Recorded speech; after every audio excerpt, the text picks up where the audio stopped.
हाँ मालिक, कटाई के लिए मैंने 50 हंसिया बनाए। अगर एक भी कम हुई तो पैसे नहीं दूंगा।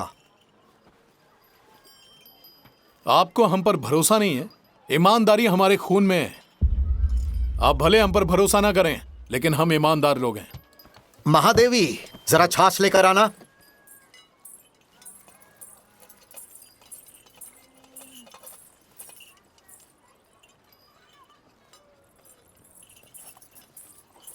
मुझे पता होता कि तू आया है तो मैं छाछ की जगह अच्छा सा शरबत लेकर आती।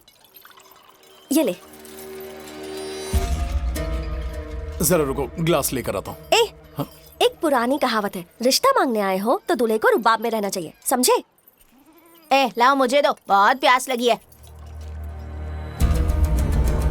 महादेवी,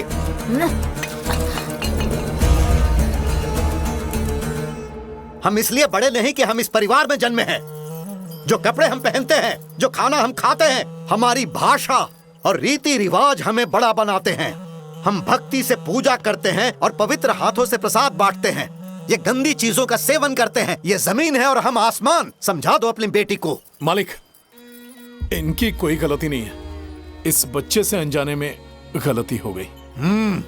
मैं सिखाता हूँ। जब लोहा गर्म होता है ना, तब हम उस पर हथौड़ा मारते हैं। बसवा मालिक, कानून तोड़ने के लिए इस लड़के को 10 कोड़े मारो। हाँ? ठीक है मालिक। पिताजी, गरीब पर अपनी ताकत क्यों आजमा रहे हैं? भले ही कुत्ते वफादार होते हैं, लेकिन हम उन्हें अपनी थाली में नहीं खिलाते। ये स्थान हमें ऊपर वाले ने दिया है और हमें इन्हें सिखाना होगा कि इज्जत कैसे करनी है। मालिक, गलती मेरी है कि मैंने इस मासूम बच्चे पर नजर नहीं रखी। इसकी सजा मुझे दीजिए। पिताजी, बेटा मेरे साथ चलो। आ जाओ अंदर। चलो।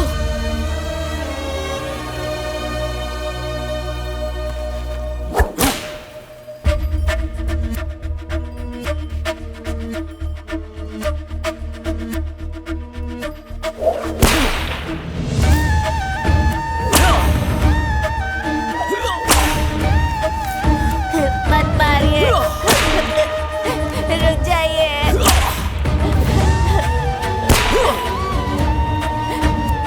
मत मारिए ना, मत मारिए, मत मारिए। रुक जाइए भगवान के लिए, रुक जाइए। मत मारिए। बसवा,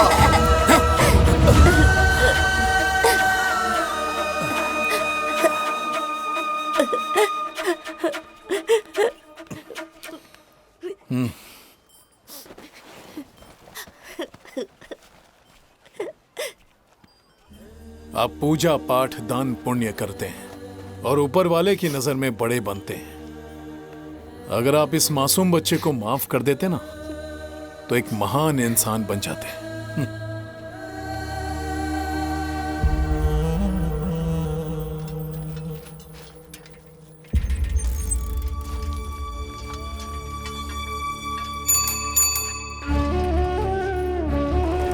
कटी, कटी, कटी, कटी, सुन तो।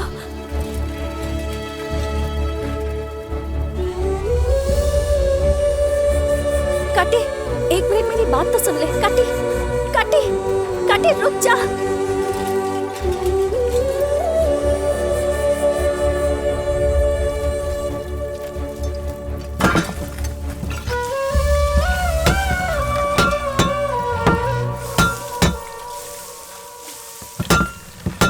मेरी गलती के लिए तो मुझे मार सकता है, लेकिन ऐसे शांत मत रह। मेरी जान जा रही है। मैं तुम्हें कितनी बार समझा चुका हूं, लेकिन उम्मीद है कि अब तुम्हें हमारे बीच का फर्क नजर आ गया होगा। जात पात ऊंच नीच ये सब उनका बनाया हुआ है, मैं नहीं मानती। वो जो भी हो, मुझसे प्यार क्यों करती हो? मुझे नहीं पता, मुझे तुझसे प्यार होना था, हो गया। जब कोई प्यार करता है तो ये जात पात ऊंच नीच कुछ दिखाई नहीं देता। बस एक ही चीज दिखाई देती है, और वो है तू। मैं सिर्फ तेरी हूं काटेरा। अगर मैं शादी करूंगी तो सिर्फ तुझसे ही। पानी तक दूर से पिलाते हैं और तुम्हारा हाथ मेरे हाथ में देकर शादी करवाएंगे? प्रभा, मेरी जिंदगी इसी भट्टी में है। और तुम्हारी जिंदगी ऐशो आराम से गुजरती है। तुम्हारे और मेरे बीच में जात की एक आग की दीवार है, और अगर मैंने उसे तोड़ने की कोशिश की, जल जाओगे तुम। कपूर जलाने वाले भट्टी की गर्मी क्या सहेंगे? चलो जाओ यहां से।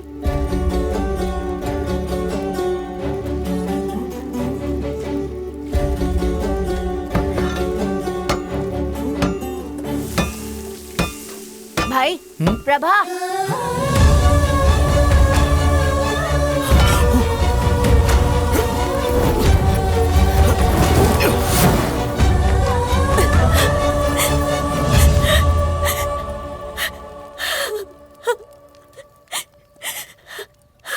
मैं तेरे साथ हर चीज बर्दाश्त कर सकती हूँ।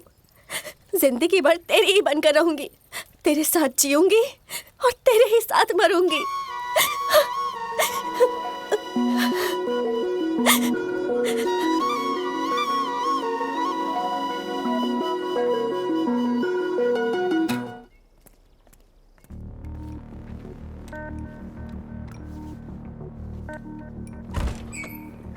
मैडम, मुझे रिपोर्ट दीजिए, मैं जाता हूँ।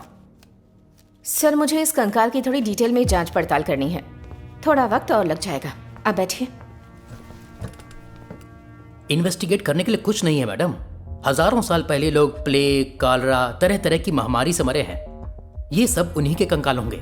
नहीं सर, मेरी स्टडी के हिसाब से ये कंकाल करीब 10 साल पुराने हैं और इन सब में कुछ तो अजीब है। आप अपने रिकॉर्ड चेक कीजिए, शायद कोई सुराग मिल जाए। मेरे एक्सपीरियंस के हिसाब से मैडम, आप नेचुरल डेथ की रिपोर्ट तैयार कीजिए।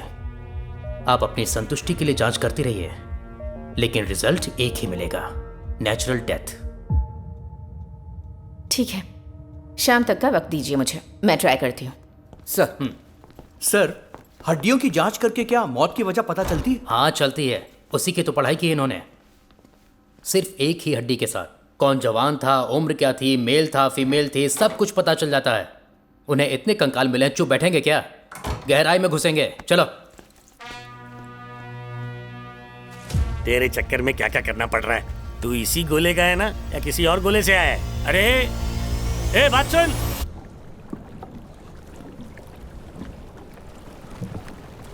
लगता है इसमें छेद नहीं है। अगर छेद होता तो तुम डूब जाते, आगे नहीं जा पाते। हाँ, अगर बस से नहीं भागते तो अभी तक ऊपर पहुंच जाते। इतने घने जंगल से आड़े टेढ़े रास्तों से 3 घंटे से चलकर आ रहे हैं, लेकिन तेरे चेहरे पे एक शिकन नहीं है। जेल का खाना खा के इस उम्र में इतना फिट है तू, हाँ? अब समझ गया वो लड़की तेरी इतनी दीवानी क्यों थी। अच्छा ये बता, तू इतना ताकतवर है, काम धंधे वाला है, इतना प्यारा गांव है, सुखी परिवार है, इतना सब होने के बाद तू जेल के अंदर कैसे आ गया?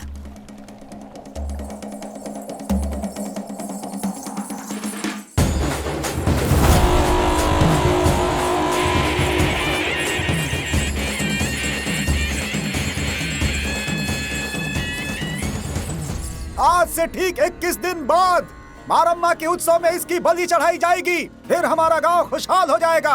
अगर तुम में से किसी में हिम्मत है तो इस जानवर को यहाँ से अपने साथ ले जाए, जो मंदिर में 15 सालों से रह रहा है। नहीं तो देवी माँ के सामने अपना सर झुकाए और उनका आशीर्वाद ले।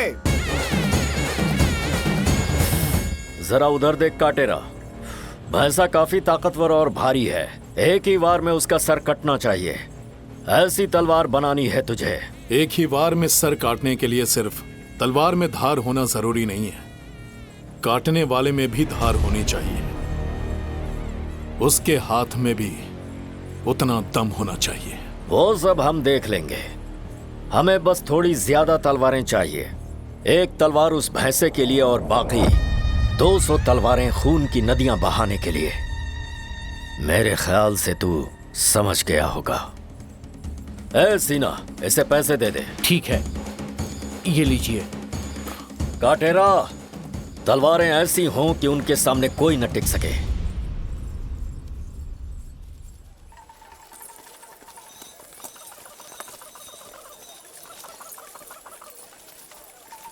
चाहे जो भी कीमत हो, भांजी के लिए जान हाजिर है। इसे देख के खुशी से नाचने लगेगी।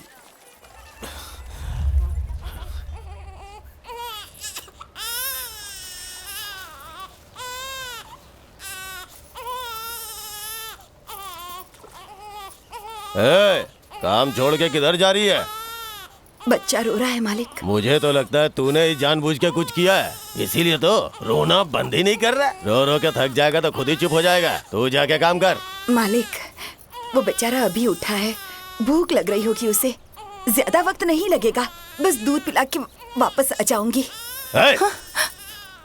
इतनी बुढ़ी होके बच्चा पैदा की यही बड़ी बात है, ऊपर से दूध भी पिलाएगी। इतने सालों बाद एक बच्चा हुआ, मुश्किल से 6 महीने का होगा, लेकिन तू उसे दूध पिला सकती है।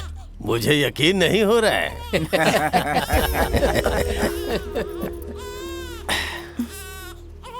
पिला सकती हूँ? सच में? बता तो कैसे? कहीं तू अपने बच्चे के नाम पे काम चोरी करने तो नहीं जा रही है ना? मैं सही हूँ या गलत? अब तू ही बता ना।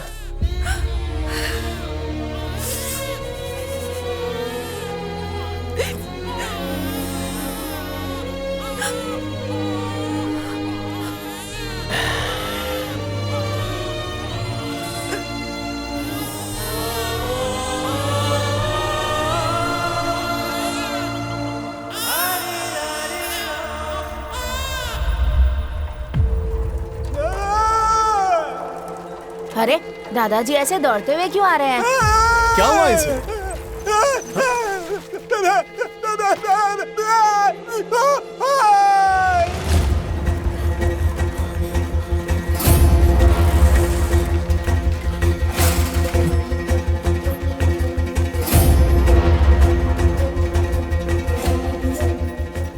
कटेरा, तू यहाँ क्यों आया है? तू जा यहाँ से। हट जा यहाँ से। बेटा तू चला जा यहाँ से। मेरी बात सुन। क्या हुआ दीदी? बोलना, क्या हुआ? बोलते क्यों नहीं? जीजा जी, जीजा जी क्या हुआ? आप सब यहाँ पंचायत में क्यों आए? जीजा जी बोलिए ना। मारा? क्या किया मारा ने? बोलो ना, क्या किया मारा ने? बच्चा बहुत रो रहा था, तेरी दीदी उसे दूध पिलाने जा रही थी। उसने कहा वो बूढ़ी गाय है, वो दूध कैसे पिला सकती है? अगर पिला सकती है तो मेरे सामने पिला कर दिखाए।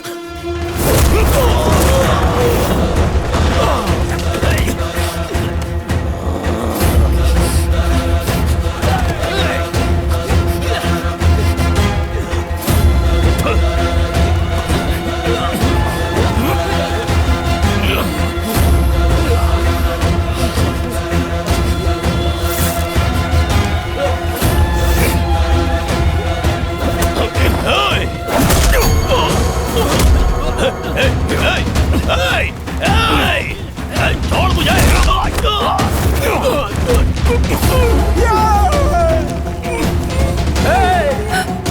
अरे छोड़ दे उसे, छोड़ दे, वो मर जाएगा। मैं कहता हूँ छोड़ दे मुझे। छोड़ दे, हाथ जोड़ता हूँ तेरे, छोड़ दे उसे, वरना ये मर। कहाँ पर खड़ा है तू? क्या कर रहा है तू? समझ में भी आ रहा है तुझे? इस कमीने ने मेरी बहन के साथ बदतमीजी की है। उसने जो कुछ भी किया हो, उससे सवाल करने के लिए मैं बैठा हूँ। पंचायत है, उसे सजा देने वाला तो किसी सल्तनत का राजा है क्या? जिसने एक औरत के साथ बदतमीजी की हो, उसे सजा देने के लिए राजा महाराजा होने की जरूरत नहीं है। उसे सजा देने के लिए एक सच्चा मर्द ही काफी है। सच्चा मर्द? सालों से बने रीति रिवाज और बाकी नियमों का ध्यान रखने के लिए बड़े बूढ़े मर गए। तो बड़े लोग आगे बढ़े और अपना बड़प्पन दिखाएं। सिर्फ बड़ा बोलने से कोई बड़ा नहीं होता। ये जात पात सब तुम लोगों का बनाया हुआ है, जन्म से कुछ भी नहीं था। मुंह बंद कर अपना, मुझे उपदेश देने की जरूरत नहीं है। क्या इसने तेरी बहन को हाथ तक लगाया था?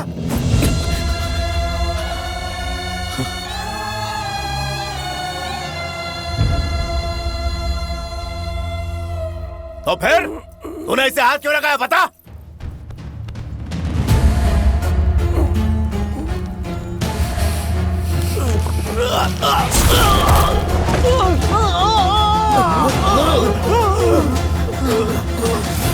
मैंने इसकी आंख निकाली क्योंकि इसकी नजर गंदी थी। अगर इसने छुआ होता ना तो इसका सर उखाड़ देता। तेरी औकात नहीं कि तू मेरे सामने खड़ा भी हो सके, लेकिन मेरी चौखट पे खड़े होकर तूने मेरे आदमी की आंख फोड़ डाली। तेरी इतनी जुर्रत!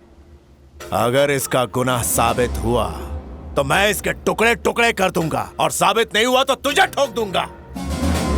मैं इंसाफ करना और सजा देना अच्छी तरह जानता हूँ। मालिक, इसने गुस्से में ऐसा कर दिया, आप इसे माफ कर दीजिए, मैं हाथ जोड़ती हूँ। अगर इसे माफ किया आज इसने हिम्मत की है, कल कोई और करेगा, फिर कोई भी ऐरा गहरा के नंगा नाच नाचेगा। सांड मुर्गों से नहीं लड़ते, दम है तो सांड से लड़के दिखा। इसी साल मल्लन केरे के उत्सव में जा, मुझे वहां से सांड लाके दिखा तू। नहीं नहीं, रुक जाइए मालिक, मेरी वजह से इसकी जिंदगी खतरे में मत डालिए। ये सब मेरी वजह से हुआ है, सजा मुझे दीजिए मालिक, उसे छोड़ दीजिए। मालिक, ये मेरा इकलौता बेटा है, मैंने बड़ी मुश्किल से इसे पाला पोसा है, इसे शेर के सामने मत डालिए। ये सिर्फ सजा नहीं है, मेरा हुक्म है।